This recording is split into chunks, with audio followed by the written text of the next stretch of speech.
അതേസമയത്ത് വർഗീയത വളർത്താനായിട്ട് ചില തൽപര കക്ഷികൾ ശ്രമിക്കുന്നുണ്ട്. അതിൽ ഒരു ഭാഗത്ത് RSSകാരും മറുഭാഗത്ത് ജമാഅത്തെ ഇസ്ലാമി അടക്കമുള്ള ആളുകളുമുണ്ട്. സഭയുടെ അകത്ത് സമീപകാലത്തുണ്ടായ പല തർക്കങ്ങളിലും ഇതുപോലുള്ള ശക്തികളുടെ ഇടപെടലുണ്ടായിട്ട് പോപ്പുലർ ഫ്രണ്ടുകാർ പോലും ഇടപെട്ടതായിട്ട് സംശയിക്കാൻ കാരണമുണ്ട്. വലിയ തട്ടിപ്പ്, വലിയ വഞ്ചന അതിൻ്റെ അകത്ത് നടന്നു. രാജ്യത്തെ സിവിൽ നിയമത്തിൻ്റെ ലംഘനം ഉണ്ടായി.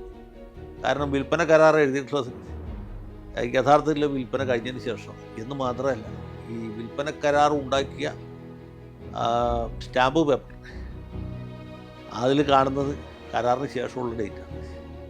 ഈ ഫ്രാങ്കോ എന്ന് പറഞ്ഞ ഒരു നരാധമൻ ഒരു കന്യാസ്ത്രീയെ നിരന്തരമായിട്ട് പീഡിപ്പിക്കും. അവരും സഹകന്യാസ്ത്രീകളും സഭാ മേലധികാരികളോട് നീതിക്ക് വേണ്ടി അഭ്യർത്ഥിക്കും. കന്യാസ്ത്രീകൾക്ക് വേണ്ടിയല്ല, ബ്രാഹ്മണ സ്ത്രീകൾക്ക് വേണ്ടിയാണെങ്കിലും അല്ല മുസ്ലിം സ്ത്രീകൾക്ക് വേണ്ടിയാണെങ്കിലും ഞാൻ ഇടപെടും. CR നീലകണ്ഠനും കമാൽ പാഷ ഇടപെടും എന്ന് തന്നെയാണ് ഞാൻ വിചാരിക്കുന്നത്.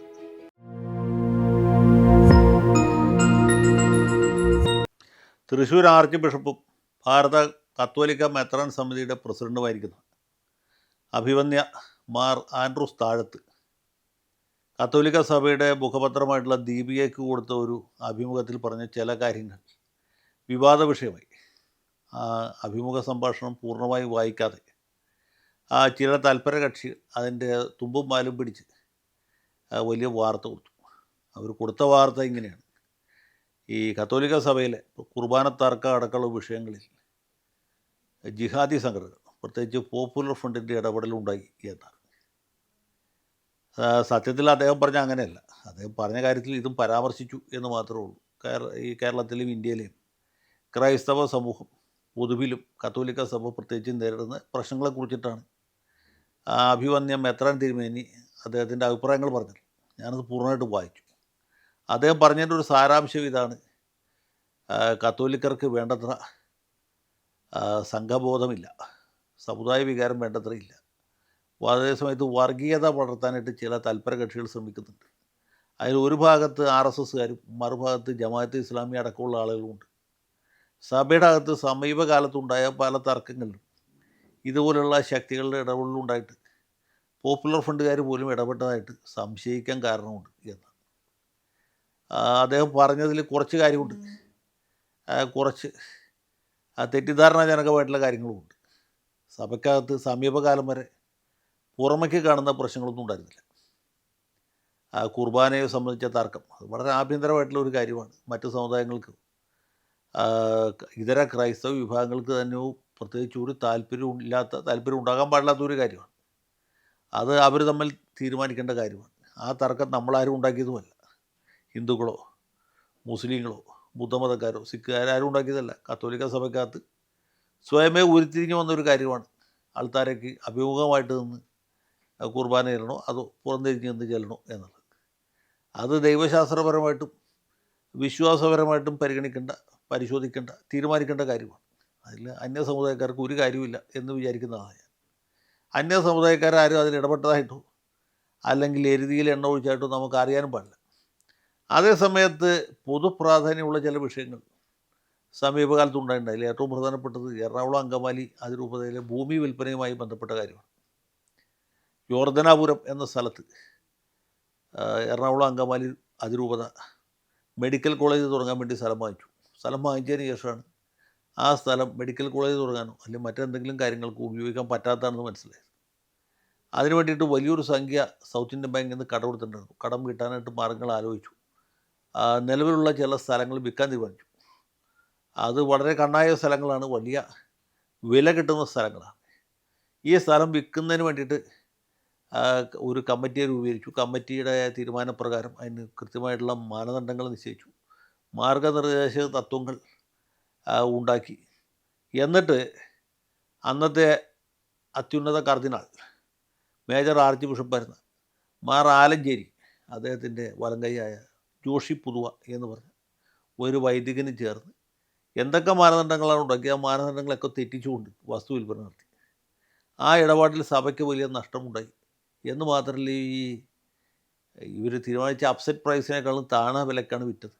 ആ വിറ്റ വില തന്നെ പൂർണ്ണമായിട്ട് സഭയുടെ അക്കൗണ്ടിൽ വന്നില്ല. വലിയ തട്ടിപ്പ്, വലിയ വഞ്ചന അതിൻ്റെ അകത്ത് നടന്നു. രാജ്യത്തെ സിവിൽ നിയമത്തിൻ്റെ ലംഘനം ഉണ്ടായി. കാരണം വിൽപ്പന കരാർ എഴുതിയിട്ടുള്ളത് യഥാർത്ഥത്തിൽ വിൽപ്പന കഴിഞ്ഞതിന് ശേഷമാണ്. എന്ന് മാത്രമല്ല, ഈ വിൽപ്പന കരാർ ഉണ്ടാക്കിയ സ്റ്റാമ്പ് പേപ്പർ അതിൽ കാണുന്നത് കരാറിന് ശേഷമുള്ള ഡേറ്റാണ്. മാത്രമല്ല, ആ കരാർ ഉണ്ടാക്കിയ ഡേറ്റ് എന്ന് പറയുന്ന ഡേറ്റിൽ ഈ സ്റ്റാമ്പ് പേപ്പർ ഡിപ്പോയിൽ പോലും വന്നിട്ടില്ല. അപ്പോൾ മൊത്തമായിട്ട് വ്യാജമാണ് എന്നുള്ള കാര്യം ഉറപ്പാണ്. അപ്പോൾ ഇതിൻ്റെ അടിസ്ഥാനത്തിൽ സിവിൽ നിയമപ്രകാരം നടപടിയുണ്ടായി. സഭയ്ക്കകത്ത് വലിയ കൂളറൊക്കെ ഉണ്ടായി. ഒടുവിൽ ആലഞ്ചേരിയുടെ പദവി നഷ്ടപ്പെടുന്ന അവസ്ഥ പോലും ഉണ്ടായി. അപ്പോൾ ഇതുമായി ബന്ധപ്പെട്ട് എറണാകുളം അങ്കമാലി അതിരൂപതയിൽ വലിയ വിവാദങ്ങൾ കൂളലക്കം ഉണ്ടായതാണ്. അത് ഇന്ന ദിവസം വരെ തീരുമാനിച്ചിട്ടില്ല. അതിൻ്റെ പുറത്താണ് നമ്മൾ നേരത്തെ പറഞ്ഞത് ഈ കുർബാന തർക്കം ഉണ്ടാകുന്നത്. ഇതിൻ്റെ തുടർച്ചയായിട്ടാണ് സത്യത്തിൽ ഈ ഈ നമ്മുടെ കുറവലങ്ങാട്ടെ കന്യാസ്ത്രീകൾ ജലന്ധർ ബിഷപ്പായിരുന്ന മാർ ഫ്രാങ്കോയ്ക്കെതിരായിട്ട്, അല്ലെങ്കിൽ ഫ്രാങ്കോയെ അറസ്റ്റ് ചെയ്യാത്ത പോലീസിൻ്റെ നടപടിക്കെതിരായിട്ട് എറണാകുളത്ത് വഞ്ചി സ്ക്വയറിൽ ഈ സത്യാഗ്രഹ സമരം നടത്തിയത്. അപ്പോൾ ഈ സമരത്തിലൊക്കെ പങ്കെടുത്ത ആളാണ് ഞാൻ. വസ്തുവിൽപ്പനയുമായി ബന്ധപ്പെട്ട കടലാസുകളൊക്കെ പരിശോധിച്ചിട്ടുള്ള ആളാണ് ഞാൻ. അതിൻ്റെ അകത്ത് അഭിപ്രായം പറഞ്ഞിട്ടുണ്ട്. വിശ്വാസികളെ വഞ്ചിച്ചു, ആർച്ച് ബിഷപ്പ് കളങ്കിതനാണ് എന്നൊക്കെ പറഞ്ഞ ഒരാളാണ് ഞാൻ. പറഞ്ഞ ആളാണ്. ഞാൻ പറഞ്ഞതെന്ന് ഒരിക്കലും മാറ്റി പറയാൻ ഉദ്ദേശിക്കുന്നില്ല. പക്ഷേ ബിഷപ്പ് തിരുമേനി പറഞ്ഞതും യഥാർത്ഥത്തിൽ നടന്നത് തമ്മിൽ വ്യത്യാസമുണ്ട്. ഈ കന്യാസ്ത്രീകൾ എങ്ങനെയാണ് സമരം ചെയ്യാൻ നിർബന്ധിതരായത് എന്നാലോചിക്കട്ടെ. ഈ ഫ്രാങ്കോ എന്ന് പറഞ്ഞ ഒരു നരാധമൻ ഒരു കന്യാസ്ത്രീയെ നിരന്തരമായിട്ട് പീഡിപ്പിക്കുന്നു. അവരും സഹകന്യാസ്ത്രീകളും സഭാ മേലധികാരികളോട് നീതിക്ക് വേണ്ടി അഭ്യർത്ഥിക്കുന്നു. സഭ തിരിഞ്ഞു നോക്കുന്നില്ല. അവർ നൂൺഷിയോട് പരാതിപ്പെടുന്നു. ഒന്നും സംഭവിക്കുന്നില്ല. ഈ ആലഞ്ചേരി പിതാവിനോട് തന്നെ സഹായം അഭ്യർത്ഥിക്കുന്നു. അദ്ദേഹവും കൈമലർത്തുകയാണ്. എന്ന് മാത്രമല്ല, ഈ ഫ്രാങ്കോ എന്ന് പറഞ്ഞ മേൽപ്പട്ടക്കാരൻ പീഡിപ്പിക്കപ്പെട്ട കന്യാസ്ത്രീകൾക്കെതിരായിട്ട് പോലീസിൽ പരാതി കൊടുക്കുകയാണ്. ആ ഘട്ടത്തിലാണ് ഇവർ നിക്കക്കളിയില്ലാതെ, ഗതിയും ഗത്യന്തരവും ഇല്ലാതെ പോലീസിൽ പരാതി കൊടുക്കുന്നു. തുടർന്നുള്ള സംഭവങ്ങൾ ഉണ്ടാകുന്നു. പോലീസ് അറസ്റ്റ് ചെയ്യാതെ വന്നപ്പോഴാണ് ഈ കന്യാസ്ത്രീകൾ വഞ്ചി സ്ക്വയറിൽ സത്യാഗ്രഹം നടത്തിയത്. അന്ന് ഈ പ്രതി അറസ്റ്റ് ചെയ്തിരുന്നെങ്കിൽ, വിചാരണ ചെയ്തിരുന്നെങ്കിൽ പ്രശ്നം ഉണ്ടാവില്ല. അപ്പോൾ സഭയുടെ അധികാരം ഉപയോഗിച്ച് കന്യാസ്ത്രീകളെ അടിച്ചമർത്തുകയും അത് കഴിഞ്ഞിട്ട് അവർക്കെതിരെ കേസ് കൊടുക്കുകയും ചെയ്യുമ്പോൾ അവർക്ക് വേറെ എന്ത് ചെയ്യാൻ പറ്റും? അങ്ങനെ ഒരു സന്നിഗ്ധ ഘട്ടത്തിൽ അന്യസമുദായക്കാരായ ആളുകൾ അവരെ സഹായത്തിന് പോലും എന്ത് തെറ്റുള്ളത്? ഞാനടക്കമുള്ള ആളുകൾ, ഞാൻ വലിയ ആളാണെന്നല്ല പറഞ്ഞു, CR നീലകണ്ഠനെ പോലെയുള്ള ആളുകൾ, അതല്ല MN കാരശ്ശേരിയെ പോലുള്ള ആ സാമൂഹ്യ പ്രവർത്തകർ, ജസ്റ്റിസ് കമാൽ പാഷയെ പോലെ വിരമിച്ച ഒരു ന്യായാധിപൻ ഈ വിഷയത്തിൽ ഇടപെട്ടതിൽ ആർക്കെങ്കിലും തെറ്റു പറയാൻ പറ്റുമോ? കന്യാസ്ത്രീകൾക്ക് വേണ്ടിയല്ല, ബ്രാഹ്മണ സ്ത്രീകൾക്ക് വേണ്ടിയാണെങ്കിലും അല്ല മുസ്ലിം സ്ത്രീകൾക്ക് വേണ്ടിയാണെങ്കിലും ഞാൻ ഇടപെടും. CR നീലകണ്ഠനും കമാൽ പാഷ ഇടപെടും എന്ന് തന്നെയാണ് ഞാൻ വിചാരിക്കുന്നത്. അപ്പോൾ അതുകൊണ്ട് ഈ ഇടപെട്ട ആളുകളെല്ലാം കുറ്റപ്പെടുത്തേണ്ടത്. എങ്ങനെ ഇടപെടലിലേക്ക് ചെന്നെത്തിയ സംഭവങ്ങളുണ്ടായി, അതിൽ സഭ വഹിച്ച പങ്ക് എത്രയായിരുന്നു? അതിനെക്കുറിച്ച് അദ്ദേഹം ഒരു ആത്മവിമർശനത്തിന് തയ്യാറാണ്. അതിന് പകരം ഇതിൽ മറ്റേ ആളുകളുടെ ഇടപെടലുണ്ടായിരുന്നു എന്ന് പറഞ്ഞാൽ യാതൊരു ന്യായമില്ല. പിന്നെ അദ്ദേഹം പറഞ്ഞതിൽ ചെറിയൊരു ന്യായമുണ്ട്. അതെന്താ വെച്ചാൽ, ഇതിൽ പോപ്പുലർ ഫ്രണ്ടുകാർ ഇടപെട്ട എനിക്കറിയില്ല. പക്ഷേ ജമാഅത്തെ ഇസ്ലാമിക്കാർ ശക്തമായിട്ട് ഉണ്ടായിരുന്നു. അവർ കന്യാസ്ത്രീകൾക്ക് പിന്തുണ കൊടുത്ത കൂട്ടത്തിലാണ്. ഹിന്ദു ഐക്യവേദിക്കാരും ഉണ്ടായിരുന്നു.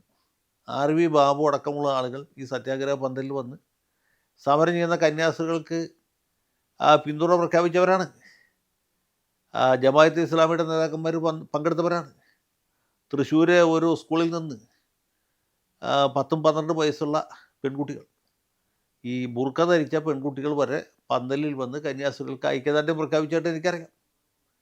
പിന്നീട് ഒരു കത്തോലിക്കൻ ഇതിനെതിരെ CBSEയിൽ പരാതിപ്പെടുകയും ആ സ്കൂളിൻ്റെ അംഗീകാരം റദ്ദ് ചെയ്യണം എന്നൊക്കെ പറഞ്ഞ് മനുഷ്യാവകാശ കമ്മീഷൻ ഓർഡർ ഇടുകയൊക്കെ ചെയ്ത സംഭവമുണ്ട്. ഇങ്ങനെയൊക്കെ പലതും നടന്നിട്ടുണ്ട്. പക്ഷേ ജമാഅത്തെ ഇസ്ലാമിക്കാർ ഇടപെട്ടതല്ല തെറ്റ്. ജമാഅത്തെ ഇസ്ലാമിക്കാർ ഇടപെടത്തക്ക രീതിയിലേക്ക് ഈ പ്രശ്നത്തെ വലിച്ചു നീട്ടി ഈ കളങ്കിതനായ ഫ്രാങ്കോയെ രക്ഷിക്കാൻ ശ്രമിച്ചുകൊണ്ടാണ് ഈ വിവാദം ഉണ്ടായത്. അത് ഇനിയും ഉണ്ടാകും. ജമാഅത്തെ ഇസ്ലാമിക്കാരെ നമുക്ക് കുറ്റം പറയാൻ പറ്റില്ല. ഹിന്ദു ഐക്യവേദിക്കാരെ കുറ്റം പറയാൻ പറ്റില്ല. കാരണം തെറ്റ് കിടക്കുന്നത് ഫ്രാങ്കോയുടെ ഭാഗത്താണ്. ഫ്രാങ്കോയെ രക്ഷിക്കാൻ ശ്രമിച്ച സഭാ അധികാരികളുടെ ഭാഗത്താണ്.